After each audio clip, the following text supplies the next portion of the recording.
We've talked in the past about car sharing and where it heads next. So why is this car sharing business model just proving to be so difficult for these companies to get right? I keep wondering whether they just started it too early. They've been doing it for years and maybe there wasn't the demand.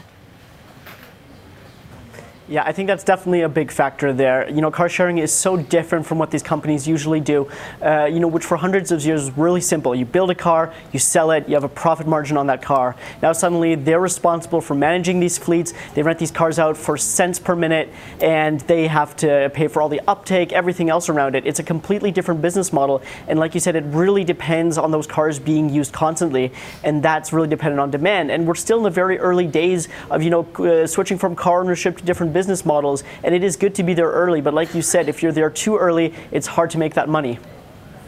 Yeah, and it's also difficult to make that money in some alternative versions of this business model. So car sharing is one thing you might try if you're trying to work out what people do after car ownership, or alongside even. Another one is taxi and ride hailing, but Uber and Lyft, how are they doing in terms of making money in these markets?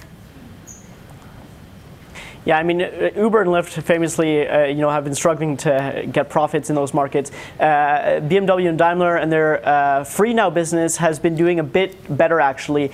We only get a few metrics from them, but they recently said that they expect to double revenue in free now, and they want to do so again next year. It's a little bit different from Uber and Lyft because that business is very taxi dependent. It used to be called My Taxi, which is what people know it as, and now they've started kind of dipping their toes into also hailing rides from people in private cars, and I think the taxi business has been really good for them, but in terms of the big ride hailing that you would compare with Uber and Lyft, they're still only starting in that business.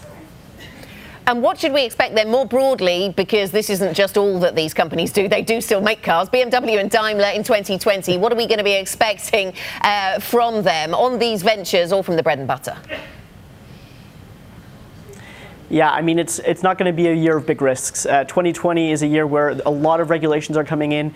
These car makers are cutting costs wherever they can. They're forming partnerships. You're seeing Fiat and Peugeot merge in order to cut some costs there. It's a real big year where everybody takes a step back and say, okay, we need to focus on our core competencies. We need to find the fat. We need to trim it. And I think in 2020, there's going to be some hard looks at these businesses that used to be, experiments and hopes for the future. But I think they might look a lot more like fat now.